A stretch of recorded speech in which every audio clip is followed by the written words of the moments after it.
ഈശോയുടെ മരണം ചരിത്രപരമായ ഒരു യാഥാർത്ഥ്യമാണെന്ന് പൊന്തിയോസ് പീലാത്തോസ് എന്ന റോമൻ ഗവർണറുടെ പേര് വിശ്വാസത്തിൽ ഉൾപ്പെടുത്തിക്കൊണ്ട് സഭ സ്ഥിരീകരിക്കുകയാണ്.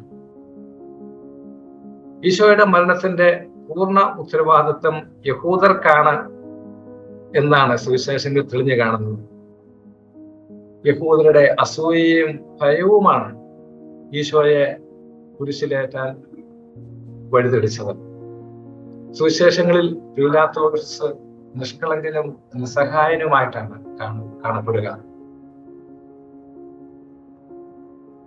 ഈശോയുടെ നാമം കഴിഞ്ഞാൽ, അല്ലെങ്കിൽ അത് കൂടാതെ ഈശോയുടെ അമ്മയായ കന്യകാമറിയത്തിന്റെയും റോമാ ഗവർണറായിരുന്ന പൊന്തിയോസ് പീലാത്തോസിന്റെയും പേരുകളെ നാം വിശ്വാസ പ്രമാണത്തിൽ കാണുന്ന ആൾക്കാർ ഇപ്പോൾ സൂചിപ്പിച്ചു കഴിഞ്ഞു.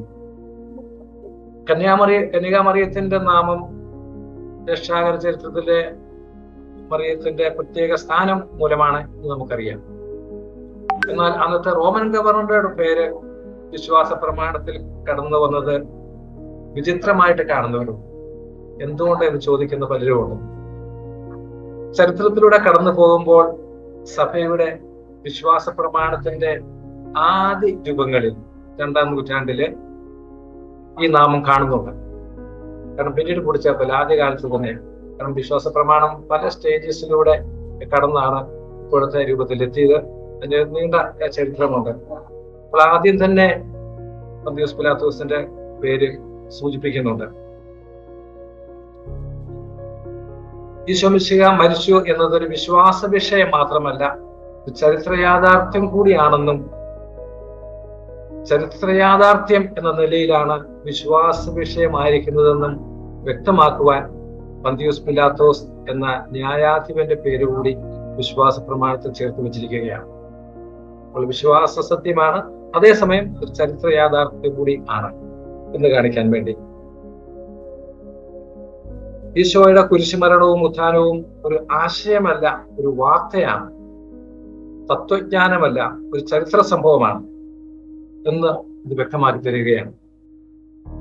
ചരിത്ര സംഭവമായത് കൊണ്ട് തന്നെയാണ് ചരിത്രത്തിൽ ജീവിക്കുന്ന ഏവർക്കും അതിന്റെ അന്തസ്സത്ത എളുപ്പത്തിൽ അനുഭവേദ്യമാകുന്നതും.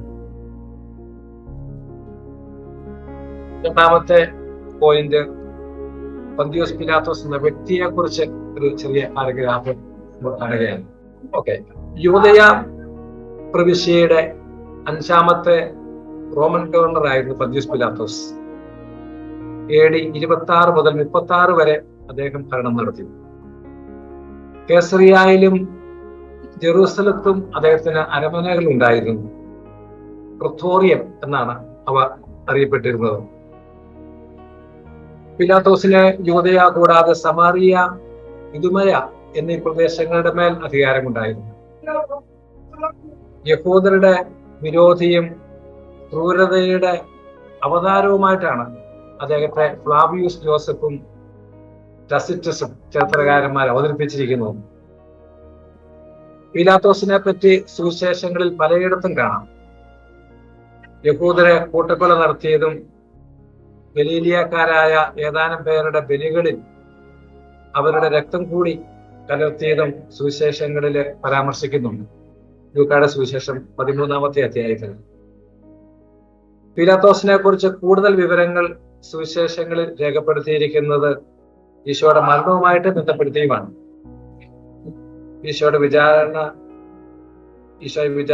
ചെയ്ത് കുരിശുമരണത്തിന് വിധിച്ചത് പീലാത്തോസാണ്. എന്നാൽ വിചാരണയെ കുറിച്ചുള്ള ആ സുവിശേഷ ഭാഗങ്ങൾ നമ്മള് മത്തായിയുടെ സുവിശേഷം 27-ാം അധ്യായത്തിലും മർക്കോസിന്റെ സുവിശേഷം 15-ലും ലൂക്കായുടെ സുവിശേഷം 23-ാം അധ്യായത്തിലും യോഹന്നാന്റെ സുവിശേഷം 18-ലും എല്ലാം നമ്മൾ ഈ സംഭവം കാണുന്നുണ്ട്. പീലാത്തോസിനെ കുറച്ചുകൂടി മെച്ചപ്പെട്ട വ്യക്തിത്വത്തിന്റെ ഉടമയായിട്ടാണ് ഇവിടെയൊക്കെ ചിത്രീകരിച്ചിരിക്കുന്നത്. ടസിറ്റസും ഫ്ലാവിയൂസ് ജോസഫും പറഞ്ഞതിൽ നിന്നും അല്പമായിട്ട് വ്യത്യാസപ്പെടുത്തി. ഈശോയെ രക്ഷിക്കുവാൻ ആഗ്രഹിച്ച പീലാത്തോസ് യഹൂദരുടെ നിർബന്ധത്തിന് വഴങ്ങിയാണ് ഈശോയെ ക്രൂശിക്കാൻ ഏൽപ്പിച്ചു കൊടുത്തത്. ലൂക്ക സുവിശേഷൻ 23-ാമത്തെ അധ്യായത്തിൽ നന്നായിട്ട് പറയുന്നുണ്ട്. 23:4 ഞാൻ ഈ മനുഷ്യൻ ഒരു കുറ്റവും കാണുന്നില്ല. വീണ്ടും അതേ അധ്യായത്തിൽ തന്നെ 21-ാമത്തെ വചനത്തില് വധശിക്ഷ അറിയിക്കുന്ന ഒരു കുറ്റവും ഞാൻ ഈ മനുഷ്യൻ കാണുന്നില്ല. രണ്ടാമതും പീലാത്തോസ് പറയുന്നുണ്ട്.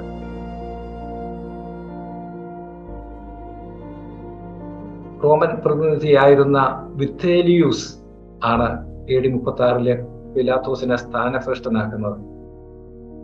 പീലാത്തോസിന്റെ മരണത്തെക്കുറിച്ച് വ്യത്യസ്തമായ അഭിപ്രായങ്ങളാണുള്ളത്.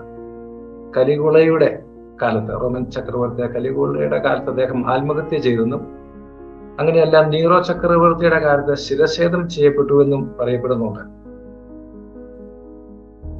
പീലാത്തോസിന്റെ മരണത്തെപ്പറ്റി ചരിത്രത്തിലൊന്നും കാണുന്നില്ല.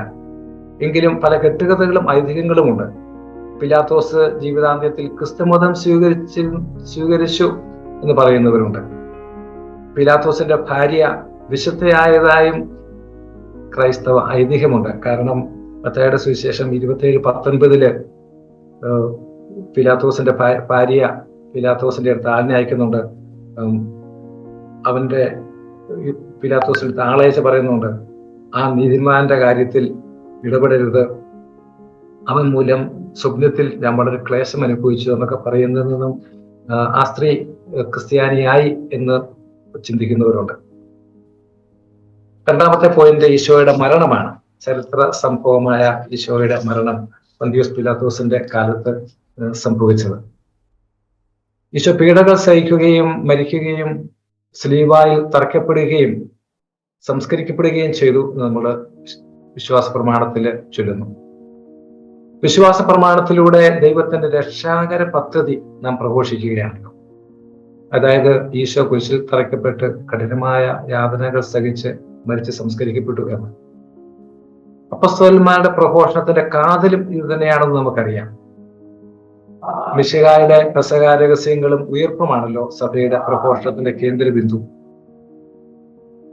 ക്രിസ്തു ഇതെല്ലാം സഹിച്ച് തന്റെ മഹത്വത്തിലേക്ക് പ്രവേശിക്കേണ്ടതായിരുന്നില്ലേ? ലൂക്കായുടെ സുവിശേഷത്തിൽ 24 നമ്മൾ കാണുന്നു. ജനപ്രമാണികളും പ്രധാന പുരോഹിതരും നിബദ്ധരും ഈശോയെ തിരസ്കരിക്കുകയും നിന്ദിക്കാനും പ്രഹരിക്കാനും ക്രൂശിക്കാനുമായിട്ട് വിജാതികൾക്ക് ഏൽപ്പിച്ചു കൊടുക്കുകയും ചെയ്തു. ഈ വസ്തുതയിൽ നിന്ന് ഈശോയുടെ പീഡാസഹനം അതിന്റെ ചരിത്രപരവും വസ്തുനിഷ്ഠവുമായ രൂപം സ്വീകരിക്കുകയാണ്.